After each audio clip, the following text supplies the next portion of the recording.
were the attackers neutralized, but they fled, leaving behind their arms and dead bodies of their comrades. And as already displayed, that various posts have been captured by Pakistan, and the nexus between terrorists and the Afghan Taliban regime is now as clear as daylight. We had been saying time and time again that there is a nexus between the suicide attacks, the terrorist attacks that are being carried out in Pakistan, that Afghan soil is being used.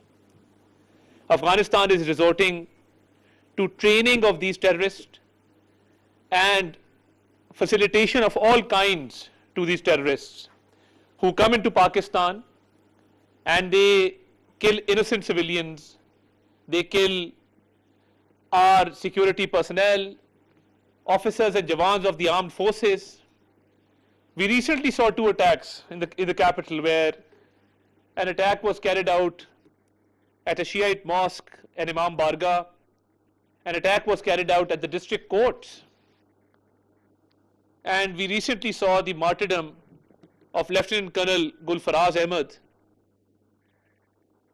The Afghan soil is not only used, but the Afghan Taliban regime is totally aligned with these terrorists, and they are fully backing these terrorists. So the DGISPR gave insight into the operation and into the response that Pakistan has given befittingly. I want to shed light today on 3 aspects of the Afghan Taliban regime. Number 1, that it is a government based on repression. It tries to subdue women, minorities, children, and it has usurped the basic rights of the citizens of Afghanistan, and hence I will term it as an illegitimate regime which has no backing of its people, which is totally against the idea of any kind of rights being afforded to the people of Afghanistan. And in fact, it is now taking away their basic rights. So a government which is based on repression, it oppresses the people, a government which is an illegitimate government, and also a government which uses perversion of religion in order to further their own motives. So the Afghan Taliban regime is a regime which is based on repression, which has taken away all rights of its people and has oppressed the people. It is a regime which is an illegitimate regime, and it has come into power by force without any legitimate process, and it is a regime which is based on perversion of religion. It uses religion for its own authoritarian purposes in order to further its own vested interests and motives. The Taliban's new criminal regulation legalizes slavery, violence, and repression of women. The regulation institutionalizes an authoritarian system of control. The Taliban's new regulation contradicts the Cairo Declaration's core guarantees. It is in breach of all human rights laws and conventions, and it abandons equality and divides the society by status. There is stratification. So Article 9, for example, Ta'zeer with regard to the status of the offender has the following levels. There are levels according to which you are regulated. First Ta'zeer is for ulama and first degree people. The Ta'zeer for this group is carried out by the judge in the form of a warning and awareness raising. So if you are a higher status person in that society, you will just be informed that you have committed such acts, a mere warning or an awareness raising. Then there is a Ta'zeer for the elite, such as tribal elders and merchants. The Ta'zeer for this group is carried out by a judge through a formal warning and summoning to the court. So you are just summoned to the court and given a warning and let off. For the elite class, for the first class, that's not even there. And for the middle class, the tazir for this group is carried out by summoning to the court and imprisonment. So there is no imprisonment for the elite class, for the ulama, for the higher strata, but for the middle class there is imprisonment. Then there is tazir for the lower class of society. The tazir for the, and they've actually classified a class as a lower class.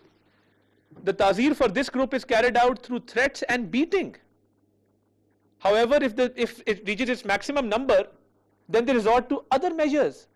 So there is a classification according to class. There is stratification of law, that you will be treated according to your social standing and status in society. Now this is contradictory with the basic Islamic principles of equality and dignity.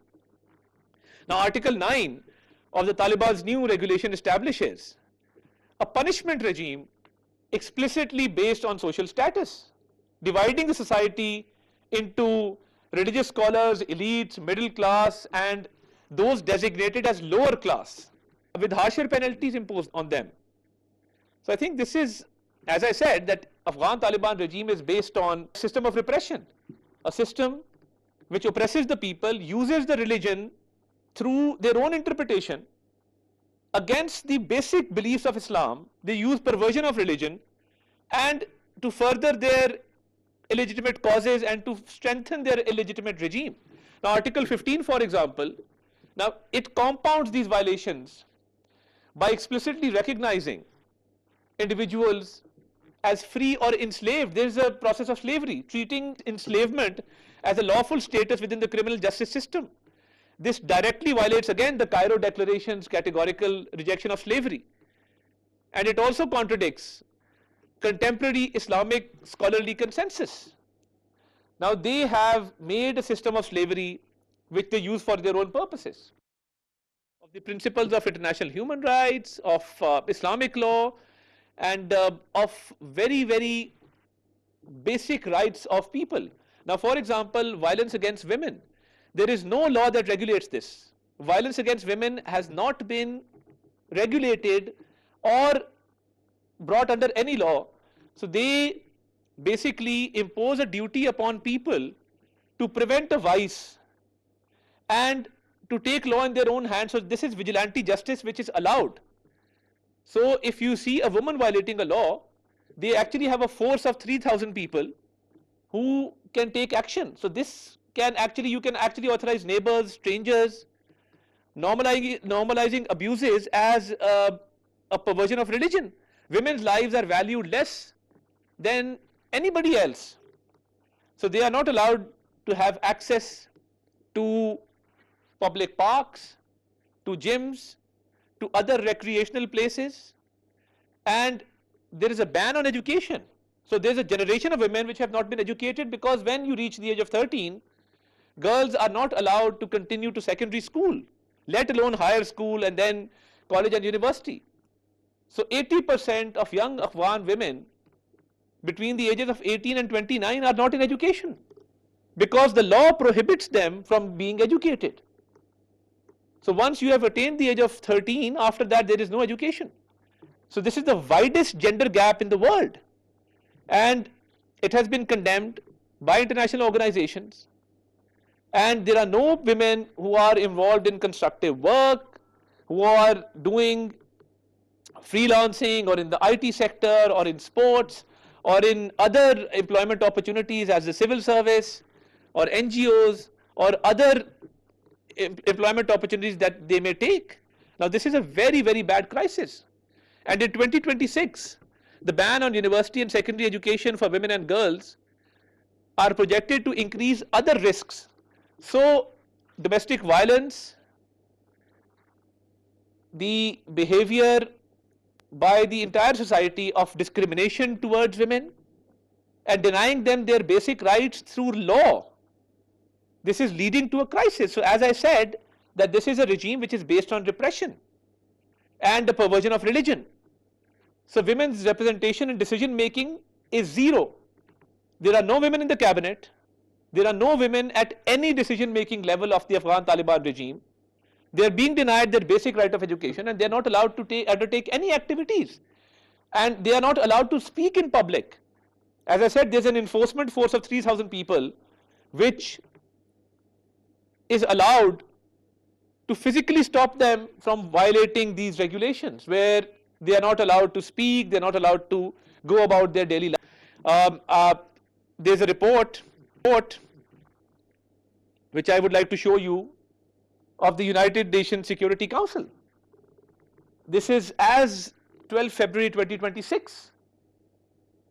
So an extension was granted regarding the sanctions, and one of the topics that was discussed was the deplorable tactics of the Afghan Taliban regime, hostage taking, violating women and girls in Afghanistan.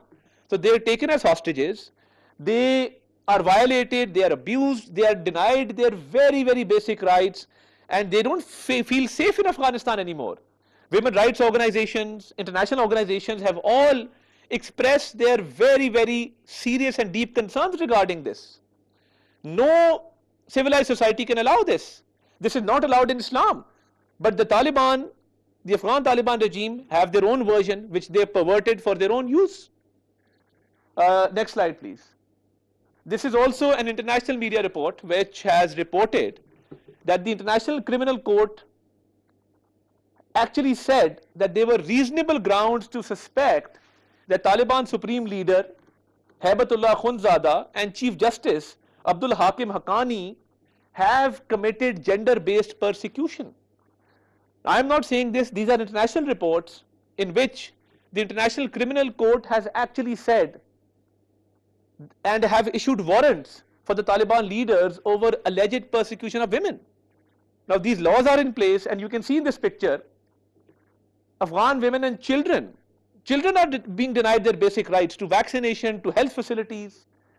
Afghan children and women wait to be inoculated during a vaccination program in Ab Barik village. So what is happening is that the Afghan Taliban regime is denying rights of women, of minorities, of children. They are not being given their basic rights, and there are laws in place to prevent them from accessing these facilities and from basically going about their daily lives. So as I said, that it's an illegitimate regime, it is based on repression and perversion, and they have nothing to do with Islam. They don't believe in peace.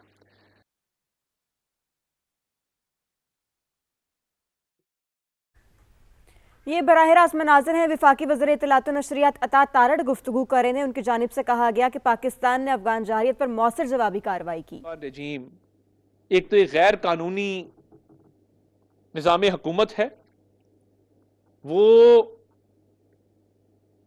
मजहब की गलत तशरीहात जो उनको suit करती हैं और जिसका मजहब के और इस्लाम के बुनियादी असूलों से दूर दूर तक कोई लेना देना नहीं है, वो उस पर मबनी है। और एक जबर का निज़ाम है जिसमें मैंने अभी एक्सप्लेन किया कि ख़वातीन को तालीम हासिल करने का हक़ नहीं है, कि जब कोई लड़की 13 साल की उम्र तक पहुँचती है उसके बाद सेकेंडरी और हायर एजुकेशन तक नहीं जा सकती। कानूनी तौर पे उसको ये इजाज़त नहीं है कि वो अपनी पढ़ाई को आगे बढ़ाए और हायर स्टडीज़ को परसू करे। तो यूनिवर्सिटी और कॉलेज तो दूर की बात है, 13 साल की उम्र में उसके बाद फिर वो स्टडीज़ डिसकंटिन्यू करते हैं। तो 80% ख़वातीन जो हैं अफ़गानिस्तान की, जो 13 और 29 साल के दरमियान हैं, उनको एजुकेशन से बिल्कुल दूर रखा गया है, बैन की गई है एजुकेशन। वो कोई मुलाजमत, कोई नौकरी हासिल नहीं कर सकती, कोई पेशा इख्तियार नहीं कर सकती। उनको पब्लिक पार्क्स में, जिम्स में, इस तरह की जगहों पर जाने पर पाबंदी है, और पब्लिकली जहां वो जा सकती हैं वहां पर बोलने पर पाबंदी है। और 3000 की एक फोर्स खड़ी की गई है जिसको ये इख्तियार है कि वो इस कानून को वहीं पर लागू करे और वो बजाते खुद एक्शन ले, जो जिसका मॉब जस्टिस कहते हैं। मौके पर